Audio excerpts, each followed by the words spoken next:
할렐루야. 40과 최초의 교회 속회원가 134쪽 10월 1일자 속회 예배를 함께 드리도록 하겠습니다. 다 함께 조용한 기도 드리겠습니다.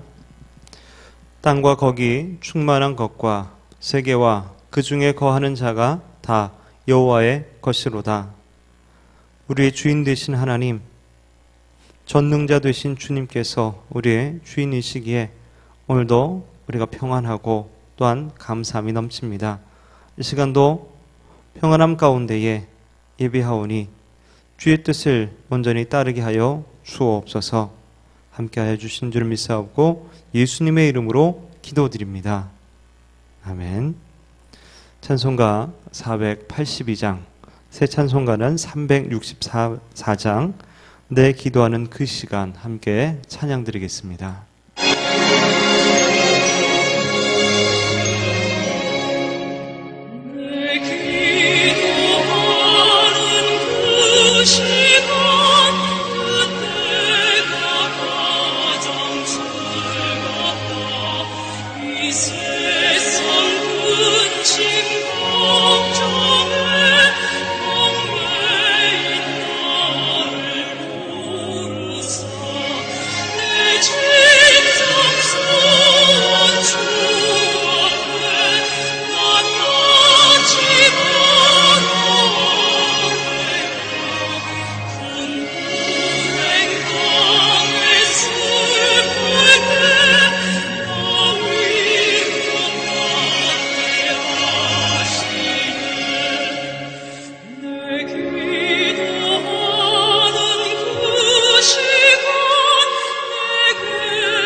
함께 기도드리겠습니다.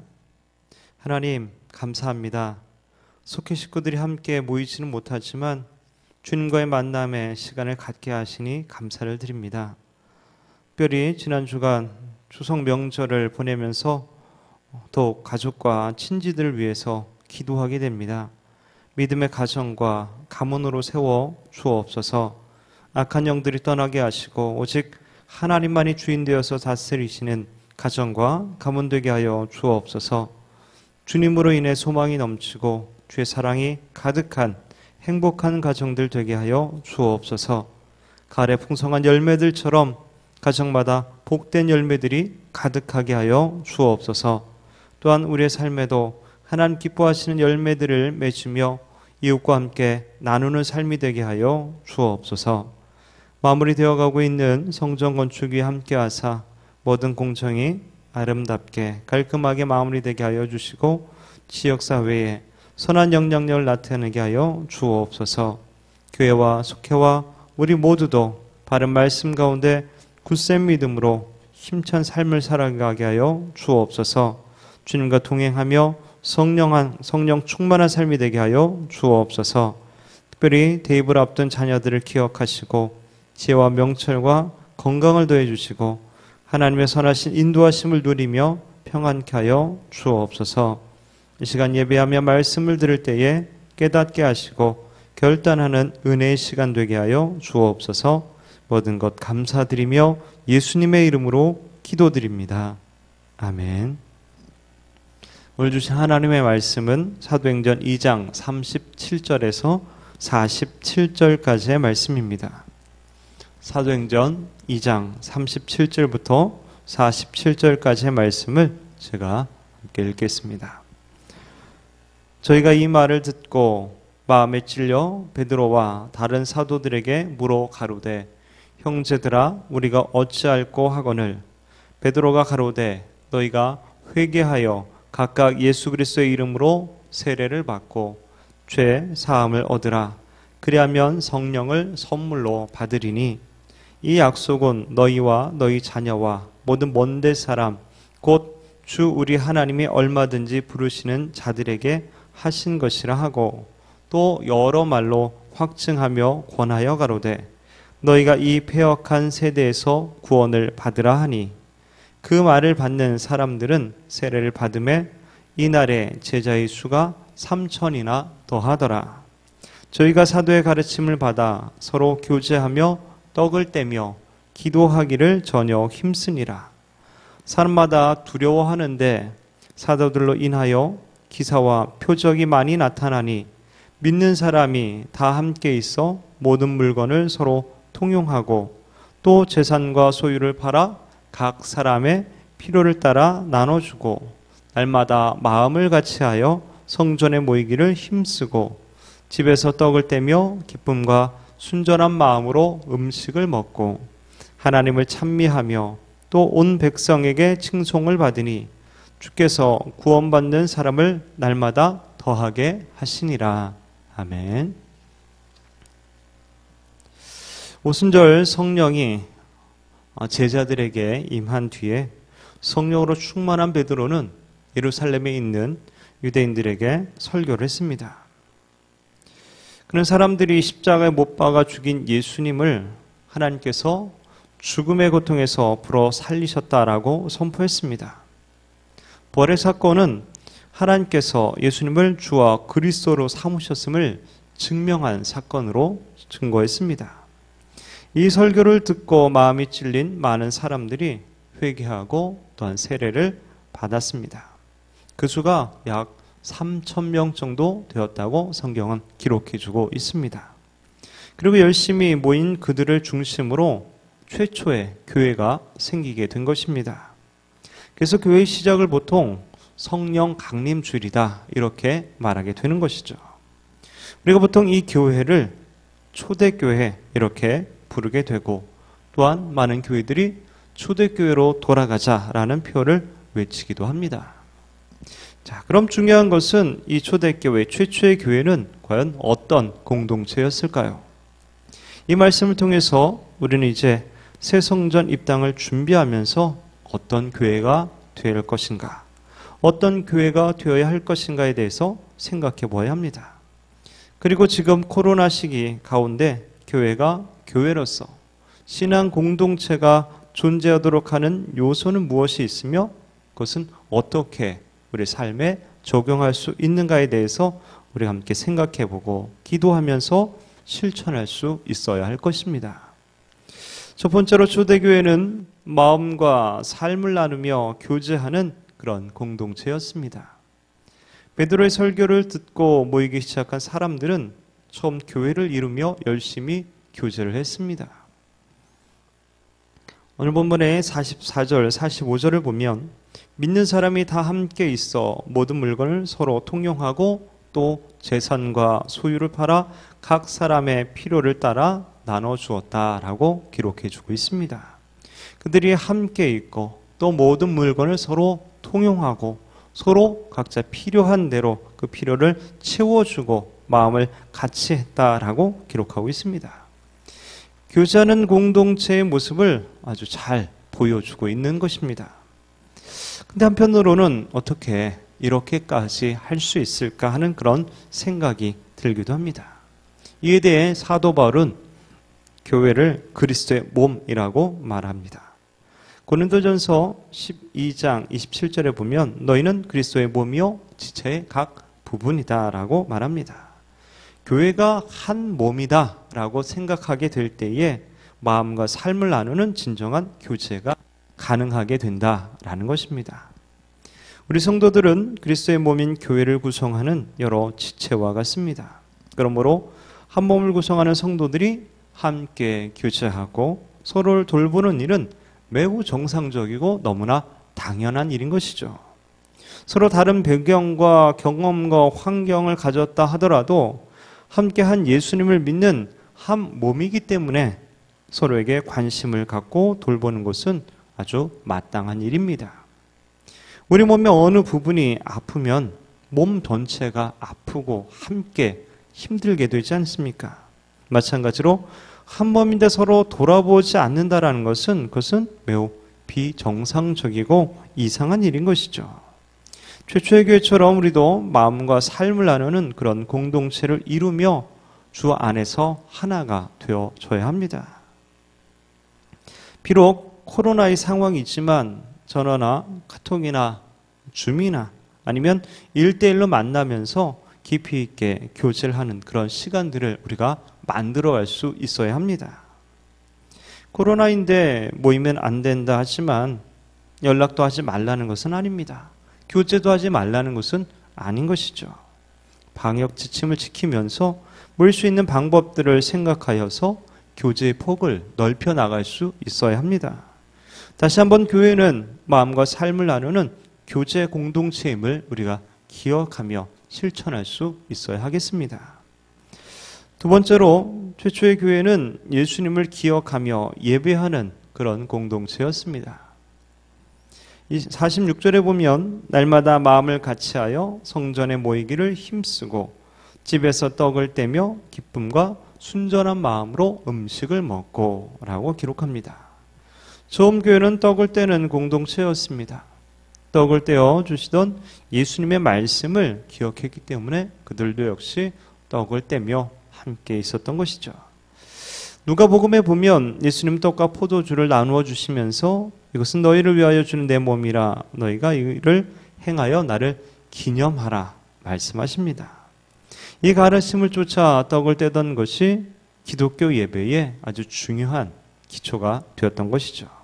그래서 오늘날의 성만찬 예배가 바로 여기에서 기원을 하게 된 것입니다. 떡과 포도주를 함께 먹고 마시면서 우리를 위해 희생하신 주님의 몸과 피를 기억하고 기념하고 또한 감사하게 되는 것이죠. 즉 처음 교회가 행한 예배는 이러한 예수님의 구원 사건을 기억하는 자리였고 또한 구원받은 자임을 기뻐하는 그런 자리였습니다. 그 가운데 얼마나 기뻐하며 환호하며 은혜가 넘쳤겠습니까? 우리가 예수님의 희생을 통해 죄를 용서받고 구원받았으니 모든 성도는 반드시 예배하는 삶을 살아가야 하는 것입니다. 비록 방역 지침으로 인해서 모든 인원이 다 모일 수는 없다 해도 그래서 집에서 온라인으로 예배를 드린다 하더라도 예배는 우리의 믿음이 적극적으로 표현되는 그 현장이다라는 것이죠. 그러면 그 예배를 통해서 우리는 예수님의 희생을 기억해야 하고 구원받은 하나님의 자녀임을 다시 한번 인식해야 합니다. 예수 그리스도를 통해 구원을 베푸신 하나님을 찬양하며 우리의 마음을 온전히 드리는 그런 예배 시간이 되어야 될 줄로 믿습니다. 세 번째로는 기도하기에 힘쓰는 공동체였습니다. 42절에 보면 저희가 사도의 가르침을 받아 서로 교제하며 떡을 떼며 기도하기를 전혀 힘쓰니라 말하고 있습니다. 처음 교회를 이룬 사람들은 기도에 전혀 힘썼습니다. 오로지 힘썼습니다. 열심을 냈습니다.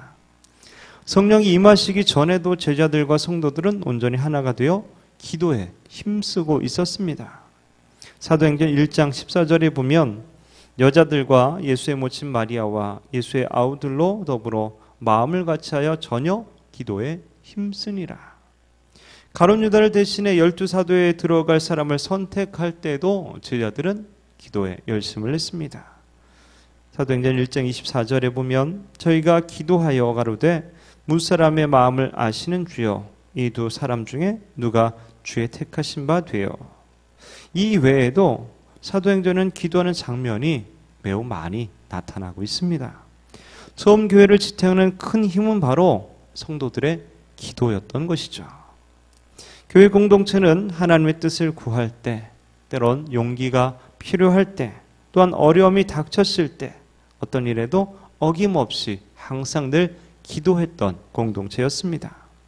기도는 하나님이 일하시는 통로입니다. 아무리 큰 시련을 만난다 해도 기도하는 사람은 무너지지 않게 되는 것입니다. 기도를 통해 하나님의 도우심과 인도하심을 받기 때문입니다.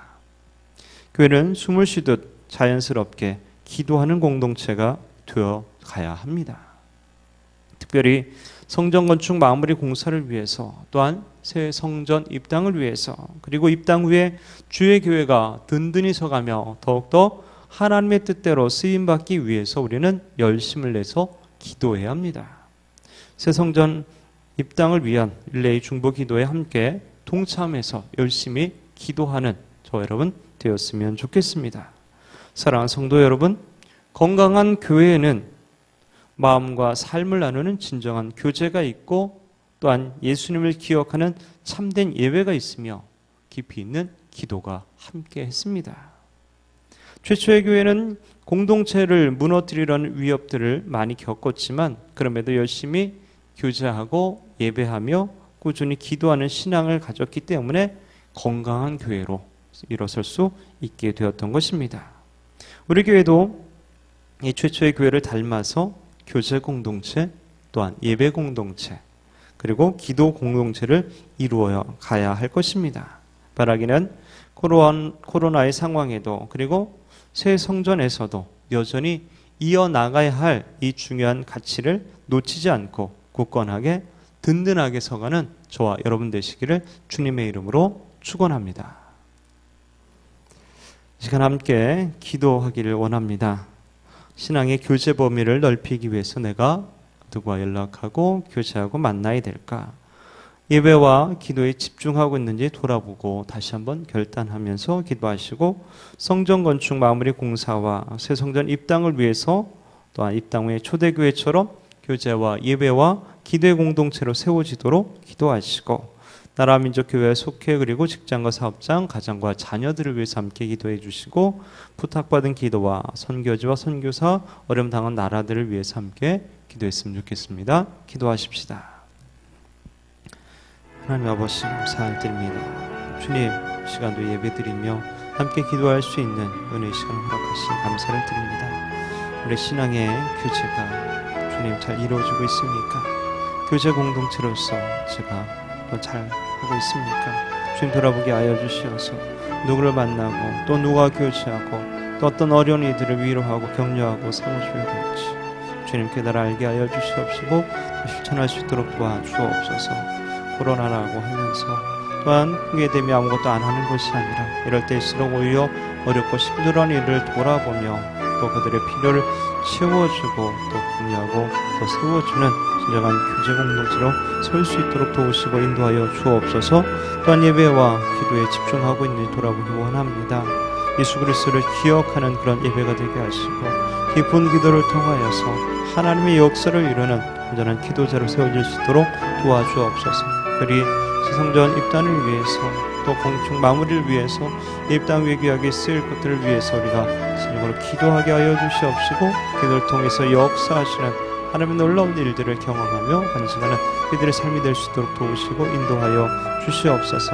위로는 배운 대로 주의 교회가 교제하는 공동체, 예배하는 공동체, 또한 기도하는 공동체로 아름답게 세워지고 쓰임받을 수 있도록 도우시고 인도하여 주옵소서. 이 나라 민족을 불쌍히 여겨 주시옵시고 주 은혜 가운데 하나 될 수 있도록 도와주시옵시며 이 땅의 모든 교회 기억하여 주시어서 있는 그곳에서 하나님 나라를 이루며 하나님의 사랑을 증거하며 주님 아름답게 쓰임받을 수 있도록 도우시고 인도하여 주옵소서. 우리들 아버지 속회와 가정, 직장 위에 함께하여 주옵소서. 자녀들 위해 함께하여 주옵소서. 평안케 하시고 강건하게 하시고 안전하게 하시고 하나님만이 주인 되어 주셔서 지키시고 인도하시는 그런 복된 은혜가 있게 주님 이끌어 주시옵소서. 특별히 우리 선교지와 선교사님과 그 사역지 위에 함께하여 주셔서 모든 어려움 가운데 하나님의 은혜를 구하며 기도하며 나아갈 때에 하나님 만나주시고 앉아주시고 위로하시고 새 힘을 주시고 새 길을 열어주시옵시고 많게 하여 주시어서 감사의 고백만이 넘쳐날 수 있도록 아버지 은혜 베풀어 주옵소서. 우리 아버지 테러와 또한 여러가지 자연재해로 어려워하는 나라들도 있습니다. 하나님 들어 주시옵시고 참된 평화를 허락하여 주시고 하나님의 자비와 긍휼을 허락하여 주시어서 하나님께서 온 우주 만물을 그 나라들을 통치하시는 주인이심을 인정하며 고백하며 변화되는 나라들 될 수 있도록 아버지 역사하시고 인도하여 주시옵소서. 주님 감사합니다. 주님 감사합니다. 하나님 감사를 드립니다. 오늘도 속회 예배를 드리게 하시니 감사를 드립니다. 오늘 배운 것처럼 우리가 교제의 삶을 살게 하시고 예배의 삶을 살게 하시고 기도의 삶을 온전히 살아갈 수 있도록 도우시고 인도하여 주옵소서. 저를 통해서 하실 하나님의 놀라운 일들을 온전히 이루어 나가는 그런 귀한 역할을 감당할 수 있도록 도우시고 인도하여 주옵소서. 특별히 성전 건축 마무리 공사가 안전하게 잘 되어질 수 있도록 도와주시옵시고 또한 새 성전 입당에 대해서도 우리가 함께 기도하며 동참하게 도와주시옵시고 또한 대입을 앞둔 수험생들 지혜와 명철을 더하여 주시어서 하나님이 이끌어 주시는 그 은혜의 길, 축복의 길, 진리의 길을 걸어갈 수 있게 하여 주옵소서. 모든 것 감사드리며 예수님의 이름으로 기도드리옵나이다. 아멘. 우리 찬송가 287장, 새 찬송가는 220장입니다. 사랑하는 주님 앞에 함께 찬양 드리겠습니다.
주기도문으로 오늘 속회 예배를 모두 마치도록 하겠습니다. 하늘에 계신 우리 아버지여, 이름이 거룩히 여김을 받으시오며 나라 임하옵시며 뜻이 하늘에서 이룬 것 같이 땅에서도 이루어지이다. 오늘날 우리에게 일용할 양식을 주옵시고 우리가 우리에게 죄 지은 자를 사하여 준 것 같이 우리 죄를 사하여 주옵시고 우리를 시험에 들게 하지 마옵시고 다만 악에서 구하옵소서. 나라와 권세와 영광이 아버지께 영원히 있사옵나이다. 아멘. 감사합니다.